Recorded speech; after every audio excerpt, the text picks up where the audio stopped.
오늘 특별히 이 누가복음 15장에는 이제 이야기 시작이 이렇게 시작이 됐다는 게 문제입니다.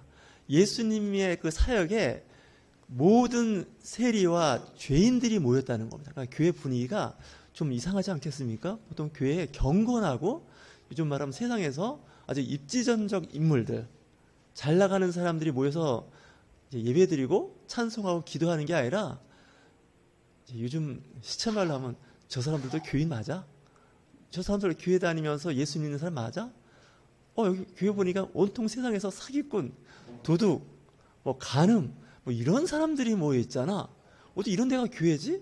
근데 그 교회가 크고 사람들이 많이 모여 있는데 이 누가복음 15장 1절 2절 말씀이 정말 읽기에도 민망스러운 이야기인데 우리는 읽을 때 그냥 생각 없이 읽어서 그렇지. 15장 1절 2절 제가 말씀을 읽겠습니다. 모든 세리와 죄인들이 말씀을 들어 가까이 나오니 바리새인과 서기관들이 수군거려 이르되 이 사람이 죄인을 영접하고 음식을 같이 먹는다 하더라. 이것이 이제 예수님한테 세 가지 그 예화가 나올 수밖에 없는 그런 사건의 단추를 제공한 겁니다. 그러니까 보통 사람들이 교회는 경건한 사람이 모여 있는 곳이 아닐까? 좀 바르게 사는 사람들, 그런 사람의 모임이 아닐까? 이렇게 생각하는데 예수님은 그렇게 말씀을 하지 않고 병원에 가면 아픈 사람들이 있죠. 안과에 가면 눈에 관련된 안질이 있는 사람들이 있습니다. 그리고 이제 소화기 내과에 가면 소화기 쪽에 문제가 있는 사람들이 모이겠죠. 거기 가면 왜 눈 이렇게 문제가 있는 사람들이 여기 많이 있을까? 당연히 안과니까 그렇습니다. 소화기 내과는 당연히 소화기에 문제가 있는 사람들이 모여 있는 곳이 소화기 내과 아니겠습니까? 좀 심하게 이야기하면 정신건강의학과가 있습니다. 이 정신건강의학과는 좀 표현이 좀 저속하지만 정신질환자들이 아침부터 저녁 때까지 정신질환자들이 번호표 기다리면서 진료를 받는 것이 정신건강의학과입니다. 사실 이 정신건강의학과에서 환자를 보는 그 의료진들은 참 존경스럽습니다. 정상인들 상대하기도 요즘에 어렵다고 하는데 정말 정상적이지 않은 생각과 마음을 갖고 있는 사람들이 와서 대기하고 있다는 거, 그리고 그 일을 이제 날마다 아니면 그 이상 자주 경험해야 되는 거 아니겠습니까? 그래서 이제 약 처방하고 상담해서 좋아지면 괜찮은데 그렇지 않고 5년, 20년, 30년을 계속 정신건강의학과를 이제 진료를 받아야 하는 그런 사람들이 있는 곳입니다. 근데 예수님께서도 말씀하시기를 건강한 사람에게는 의원이 필요 없고 아픈 자에게 의원이 필요하듯이 이 교회 공동체는 아프고 병들고 정신건강의학과를 왔다 갔다 할 만한 사람들이 모여있는 곳이 교회입니다. 그래서 서양 사람들은 그러죠. 왜 교회가 그 모양이냐고, 왜 교회가 저러냐고. 그런데 이런 말에 여러분 상처받지 마십시오. 교회는 그런 곳입니다. 교회는 그런 사람들의 모임이고 또 그나마 거기서 괜찮은 분들이 좀 이렇게 돌봄을 하고 있는 겁니다. 그러니까 세상 사람들이 손가락질하고 왜 교회가 그렇게 세상보다도 못하냐? 당연하죠. 세상보다 못한 곳이 교회라고 생각하시면 교회에 대해서 여러분들 생각이 좀 달라질 겁니다. 왜냐? 병원에 가면 아픈 환자들이 모여있는 곳이 병원 아닙니까? 근데 병원에 왜 이렇게 아픈 사람이 많으냐고, 정신과 질환 환자들이 거기에 정신건강의학과에서 번호표를 뽑고 기다리고 있느냐, 이렇게 얘기할 수가 없습니다. 특히 유명한 대학병원에는 정신건강의학과는 진료 예약하려면 몇 달에서 6개월씩 기다려야 됩니다. 오히려 더 많습니다. 왜냐하면 시간이 많이 소요되기 때문에 그렇습니다. 그러니까 교회도 그런 곳입니다. 그래서 교회에 대해서 여러 가지 폄하하는 이야기를 들으면 저분이 교회를 잘 몰라서 그러구나라고 생각하시면 맞습니다. 거기다가 이제 한술 더 뜨면 교회 중직자, 저 같은 목회자가 사고를 치면 이런 생각이 들 거죠. 교회가 왜 저러지? 근데 요즘에는 거기까지 제가 이해하고 관용할 만큼 제가 좀 성장하는 것 같습니다. 참고로 제가 이번에 어느 작은 신학교에서 강의를 하게 됐는데 저보고 어떤 과목을 강의하고 싶냐고 얘기하길래 전부터 그랬습니다. 고린도 전서와 후서 강의를 하고 싶다고 했더니 이번 학기에 발당이 됐습니다. 정말 4년 기다려서 2년이죠. 왜 그러냐면 이 고린도 전서와 후서를 잘 읽어보면 그 초대교회가 얼마나 엉망진창이었는지를 알 수 있는 그 내용이 고린도 전서에 특히 많이 있습니다. 10가지 이상 스캔들이 있는데 정말 보고 이렇게 있으려면 정말 은혜가 안 돼요. 어떻게 고린도 교회가 이 모양이 이렇게 됐을까? 제가 한번 말씀드렸을 거예요. 초대교회로 돌아가자. 그런 얘기 하지 말라 그랬죠. 지금 우리가 지금 경험하는 상당수의 일들은 초대교회에서 일어나는 일들입니다. 똑같습니다. 앞으로도 또 있습니다. 교회는 늘 그렇습니다. 여러분, 우리 생활 수준이 나아지고 교육이 높아졌다고 해서 교도소가 없어질 거라 생각하시면 그 넌센스입니다. 교도소는 늘 있습니다. 어느 해는 교도소가 차고 넘쳐서 그 죄인들을 수용할 수 없어서 그런 얘기를 한답니다. 판사님한테 직접 저도 들은 이야기는 아닌데 제발 좀 징역형을 좀 덜해서 집행유예를 많이 해달라고. 왜 그런지 아시나요? 감옥수가 가득 차가고 더 이상 수용을 못 한다는 거예요. 그러니까 그래서 이제 선고할 때 징역 2년에 집행유예 3년 이렇게 되면 이제 3년 동안 다시 죄를 안 지으면 감옥 안 가는 겁니다. 이 집행유예라는 게 있지 않겠습니까? 세상에도 교회는 늘 집행유예가 있는 곳이라고 생각하시면 맞습니다. 교회는 이렇게 정죄하고 죄를 깨닫게 하는 것도 있습니다. 하지만 집행유예 내지는 관용, 용서가 있는데 오늘 누가복음 15장 말씀이 아주 정말 큰 은혜를 우리에게 끼치는 말씀입니다. 이야기는 그렇습니다. 아버지에겐 두 아들이 있는데 큰 아들입니다.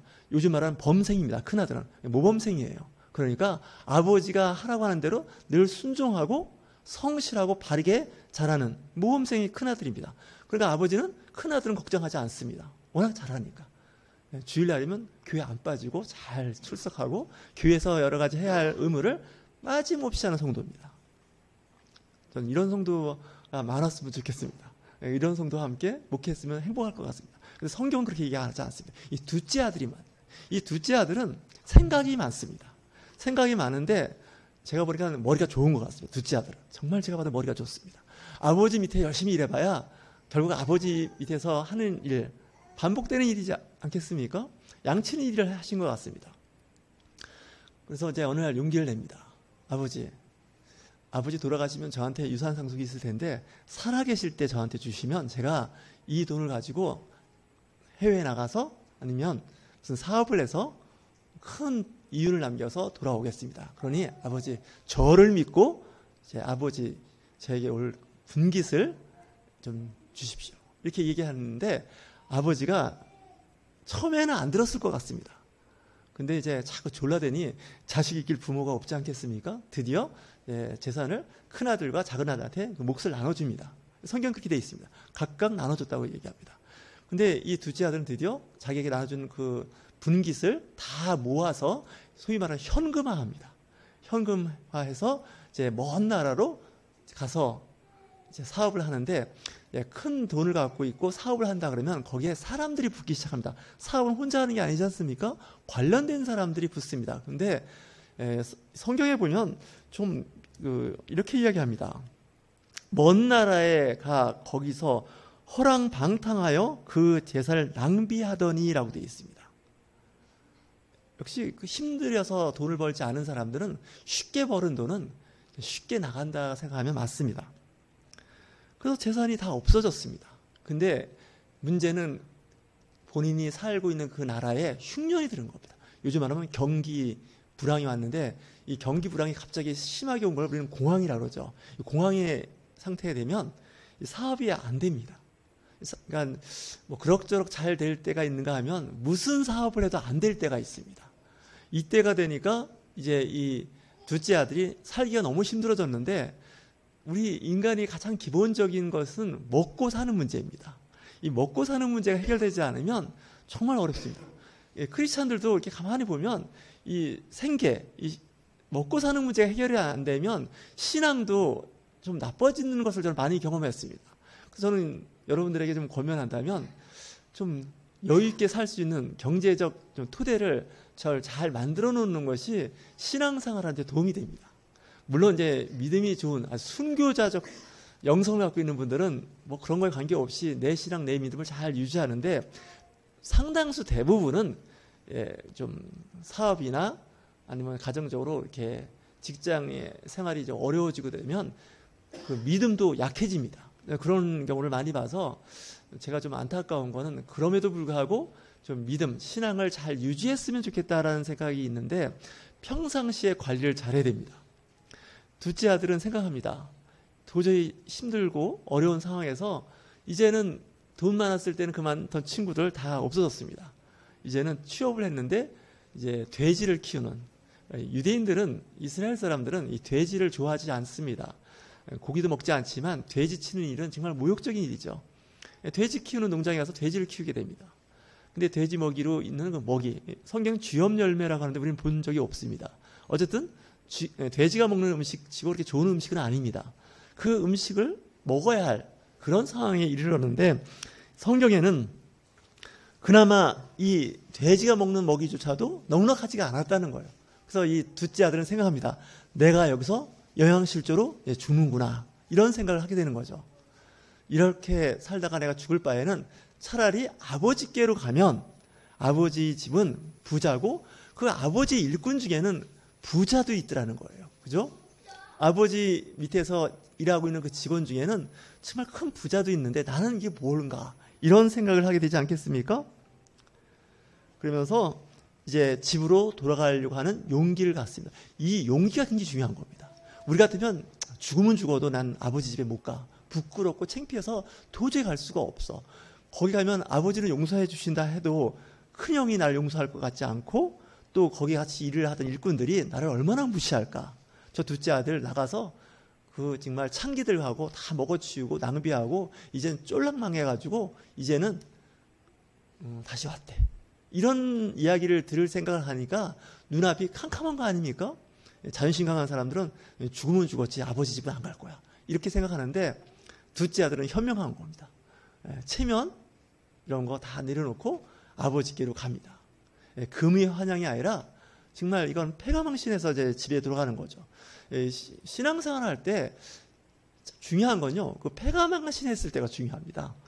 잘 나갈 때는 중요하지 않고요.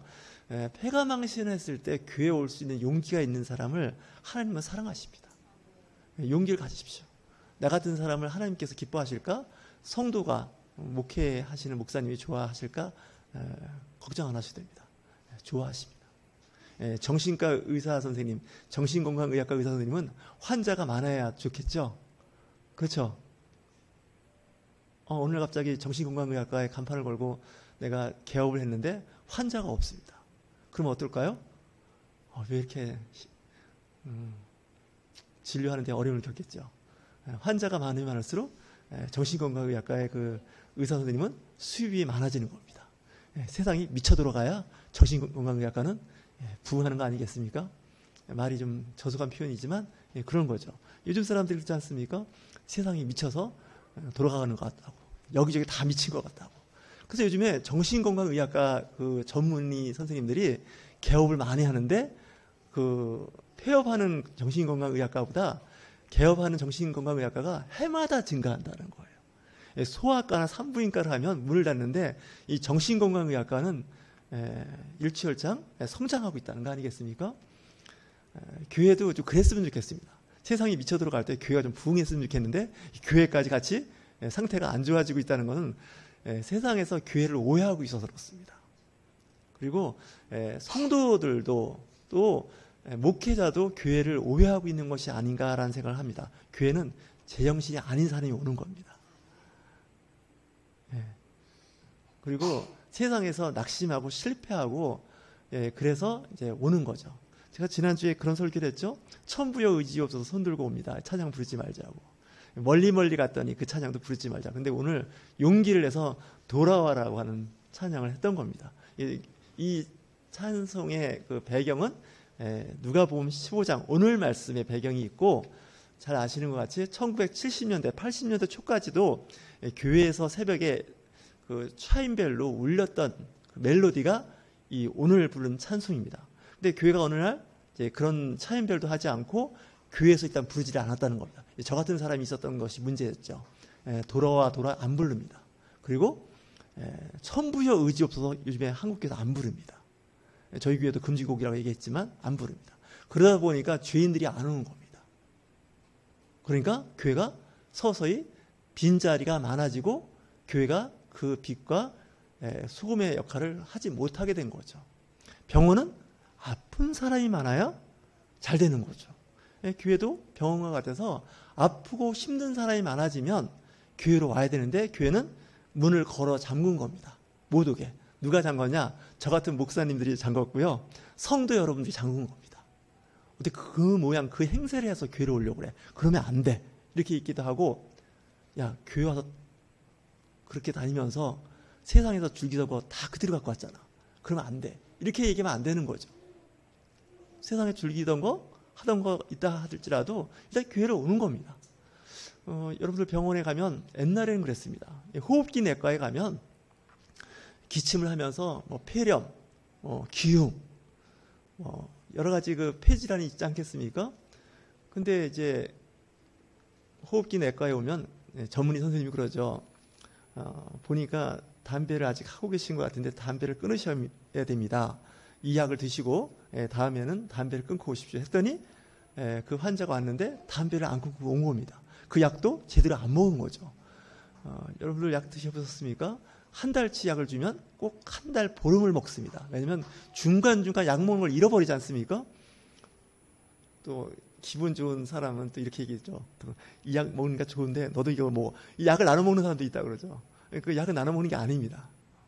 어쨌든 이제 그렇게 해서 이제 다시 진료를 받으러 가서 재진을 받으면 과거의 의사 선생님들은 혼냈습니다. 왜 담배를 안 끊었냐고. 그리고 왜 먹으란 약을 정량정시 제대로 안 먹었냐고 혼냈는데 요즘 의사 선생님도 그렇게 안 합니다. 많이 힘드셨나 보다 하고 담배를 끊기 힘들죠. 정말 담배에 한번 중독이 되면 끊기 참 어렵습니다. 하지만 끊으려고 노력하셔야 됩니다. 그리고 약도 잘 안 드신 것 같은데 이번에 이제 약을 드릴 테니까 약을 잘 드시고 다음에 또 뵙겠습니다. 이렇게 얘기하지 옛날에는 막 혼냈습니다. 의사 선생님보다 나이가 많은 어르신한테도 막 반말처럼 막 그런 식으로 하려면 오지 말라고 막 이래가면서 했는데 제가 보기에는 이제 그 옛날 버전입니다. 지금은 그렇게 하면 안 됩니다. 사업을 하시던 직장을 다니시던 학교에서 아니면 학생 누구를 이렇게 가르칠 때 특히 조심하셔야 됩니다. 왜냐하면 요즘에 사람들은 상당히 심약합니다. 생각이 의지가 약해서 작은 말에도 상처를 줍니다. 그래서 그런 시도 있지 않습니까? 꽃으로도 사람을 때리지 말라는 거지 않습니까? 사실 꽃으로 때려봐야 얼마나 아프겠습니까? 더구나 꽃인데. 그렇게 우리가 이야기하는 것은 그만큼 세상이 좀 심약해지고 강단이 약해지지 않았나 하는 생각이 드는데 오늘 말씀을 한번 보십시오. 하나님의 마음이 어떤 마음이냐면 그 아들을 다시 보온을 시켜주는데 새로운 옷, 그 옷 중에서도 제일 좋은 옷을 입히라고 합니다. 그리고 살찐 송아지를 잡아서 잔치를 벌립니다. 그리고 가락지를 끼워준다는 얘기는 또 신발을 신겨준다는 것은 다시 복권을 해주는 겁니다. 복원을 시켜주는 겁니다. 과거에 내 아들이었던 아들이라는 것을 다시 우리 보통 사람들 같으면 너는 내 아들 아니야. 가산을 다 탕진하고 아버지의 체면을 스타일을 다 구겼으니 너는 이제부터 내 아들이라고 하지 않겠다. 나가라. 뭐 이런 이야기가 있었는데 지금은 그렇게 안 하는 거죠. 그렇게 하면 안 됩니다. 교회는 그럼에도 불구하고 환영하고 받아주는 거죠. 저도 이런 말을 이제 설교를 하면서도 참 부끄러운 일이 많습니다. 근데 앞으로는 이제 그렇게 해야 되는 거죠. 교회가 감당해야 할 것은 이런 분들을 감당할 수 있으셔야 됩니다. 우리는 은근히 교회를 다니면서 교회에 다니는 성도를 못 다니게 하는 재주가 있습니다. 은근히 이제 사람을 힘들게 해서 교회를 못 다니게 하고 있는데 그 중심에 접니다. 제가 그걸 좀 조심해야 되는데 그래서 말씀대로 살아야 된다고 하는 그 말씀이 성도를 교회 밖으로 몰아내는 수가 있습니다. 왜냐하면 말씀대로 못 사니까. 그렇지 않습니까? 교회 가면 평안하고 행복하고 기쁨이 있어야 되는데 교회 가면 자꾸 죄가 생각이 나는 거예요. 자꾸 내 스스로 죄인이라는 생각이 들면 좀 그래도 배짱이 좋으신 분들 잘 다닙니다. 그럼에도 불구하고 용기가 있어서. 근데 대부분의 사람들은 못 다닙니다. 힘들어요. 맷집이 안 좋은 사람들은 못 다닙니다. 그러니까 여러분들 신앙생활 할 때 나보다 못한 사람이 있으면 늘 하는 얘기가 관용적으로 위로해주고 힘주시고 그러셔야 됩니다. 내 기준대로 신앙생활을 밀어붙이시면 큰일 납니다. 특히 목회자가 그나마 신앙생활을 잘하는 것처럼 보이지 않겠습니까? 주일성도 잘하고 11조 감사하고 제일 잘하는 게 저 같아 보입니다. 근데 이것도 제 몫입니다. 이걸 갖고 일반 성도들한테 밀어붙이면 큰일 납니다. 내 몸 하나 간수하기도 힘들고 정말 처신하기 힘든 사람한테 내가 이렇게 하고 있으니까 여러분도 나를 따르십시오. 예, 이렇게 하면 안 된다는 거죠.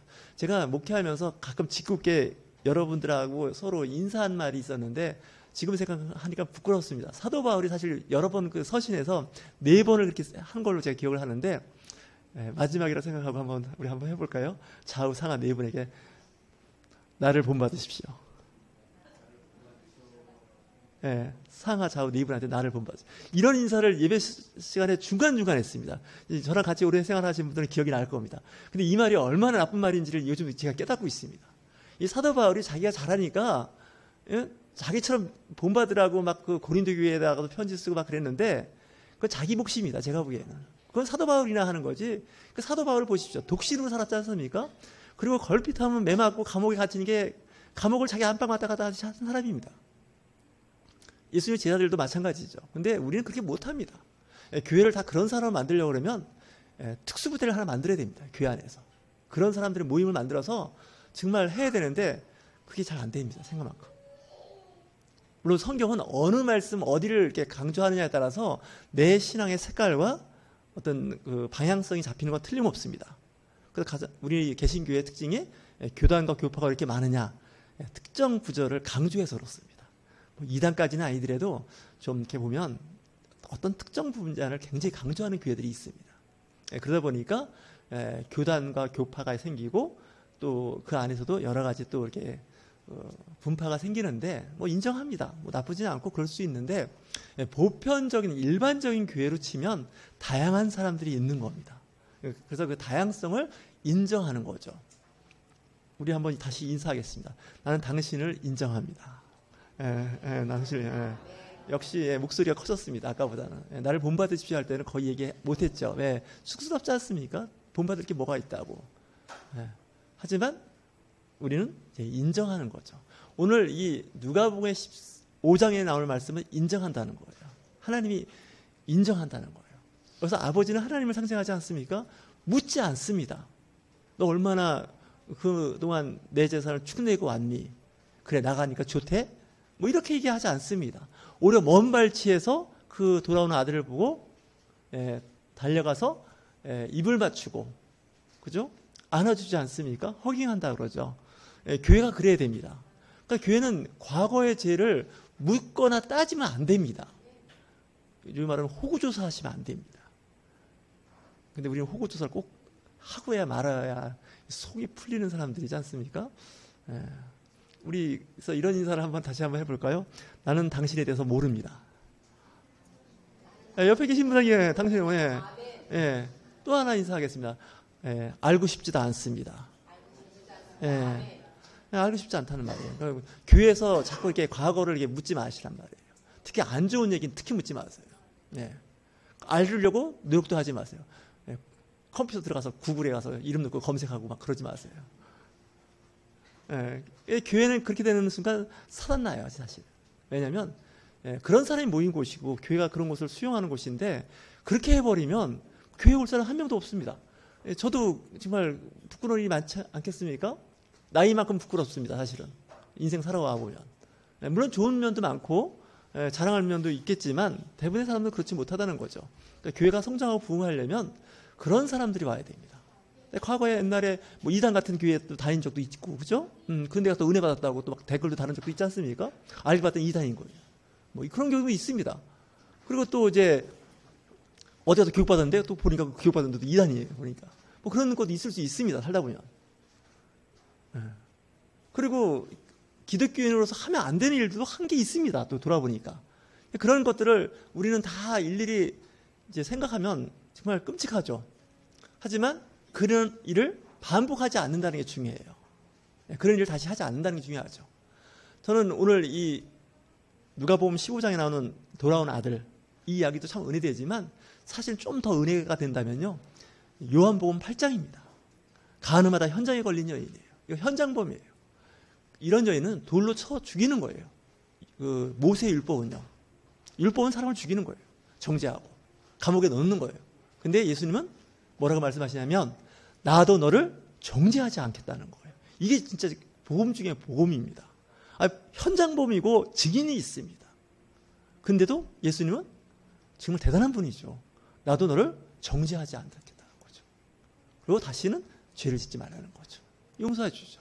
일명 어떤 분들은 이 여인이 아마 막달라 마리아가 아니겠느냐. 예수님의 그 십자가 밑에서 부활했을 때 현장에 있던 그 여인이 아니겠느냐라는 얘기까지 할 정도입니다. 물론 맞거나 안 맞거나 중요한 건 아니지만 그만큼 예수님은 용서와 관용이 있었다는 거죠. 오히려 혼내키고 스트레스 준 사람들은 그 당시 종교 지도자였습니다. 오늘 누가복음 15장 2절을 보면 바리새인들이 서기관들이 수군거렸다는 거예요. 어떻게 저런 사람들을 예수님은 맞아들이지? 봐, 여기 집회와 왔는데 사방에 사람들이 많이 모여있는 거예요. 빈틈없이 모여있는데 알고 봤더니 모든 세리들이에요. 그 당시 세리는 사람 취급도 못 받았어요. 아주 기생충이라고 생각했어요. 민족의 반역자예요. 왜냐하면 그 당시 로마 식민지 생활을 했던 이 유대인들은 거기에 빨대를 꽂고 살고 있는 사람들이 이 세리들이었어요. 세금을 징수해서 일부 세금은 로마 정부에 내고 일부 남는 거는 그 커미션은 자기가 챙겼는데 뭐 있을 수 있어요. 하지만 그 커미션이 너무 컸다는 거예요. 그래서 부정부패 공무원의 아주 대표가 되는 사람들이 이 세리였습니다. 그 당시. 요즘 말하는 아주 정말 그 아주 뭐라고 합니까? 탐관 오리 같은 사람들이 있죠? 이런 사람들이 세리예요. 그리고 여기 죄인이라면 누굴까요? 몸 파는 사람들 있지 않습니까? 남창이든 여창이든 상관없습니다. 세상적으로 보면 저건 정말 쓰레기야 이런 말을 들을 정도의 사람들입니다. 전과 3범, 전과 5범 뭐 이런 사람들이 막 모여있는 거예요. 그러니까 당연히 바리새인과 서기관은 당대의 의인들 아닙니까? 성경에 정통했고 말씀 붙잡고 살려고 노력했던 사람들입니다. 그들이 볼 때 저 세리들과 그 죄인들과 같이 식사하고 같이 예배 시간에 있다는 것 자체를 이 사람들은 인정 못 하겠는 거죠. 그랬을 때 예수님께서 잃어버린 양 한 마리, 100마리 중에 한 마리죠. 그리고 10문화 중에서 한 문화, 그걸 찾았다는 겁니다. 근데 다 결론이 뭐냐? 기뻐했다는 거예요. 즐거워했다는 거예요. 여러분, 아들이 있습니까? 딸이 있습니까? 또 남편은 아내가 있고 뭐 친인척도 있고 직장에 사업에 동료가 있으시면 이런 마음을 가져보시기 바랍니다. 정말 쉽지는 않습니다. 일단 재산상의 피해를 줬습니다. 그리고 또 인격적으로 모멸감을 느끼게 하는 일들입니다. 하지만 여러분 이런 일들을 잘 극복하셔야 됩니다. 그래서 신앙생활은 늘 하는 말씀입니다. 맷집이 있으셔야 됩니다. 이 맷집이 없으시면 신앙생활 못 하십니다. 제가 오죽했으면 그러지 않습니까? 신앙생활은 좀 뻔뻔해야 됩니다. 예, 낯이 두꺼워야 신앙생활 하는 겁니다. 지나치게 양심적으로 신앙생활 하시려면 나중에 바리새인과 서기관처럼 되는 수가 있습니다. 성경을 묵상하고 기도하실 때 먼저 회개하셔야 되는데 남을 용서하지 못한 것을 회개하시고 예수 그리스도의 마음, 하나님의 마음을 배우시는 저와 여러분이 되시길 주의 이름으로 축원합니다. 네, 좋으신 하나님 아버지 감사합니다. 오늘도 예수님께서 말씀하신 아버지의 마음, 하나님의 마음입니다. 하나님은 사랑이십니다. 우리의 모든 죄, 어떠한 죄도 용서하여 주시고 다시 우리를 회복시키시고 치유하시는 하나님을 믿습니다. 오늘도 은혜 가운데 함께하여 주시옵소서. 예수 그리스도의 이름으로 기도하옵나이다. 아멘.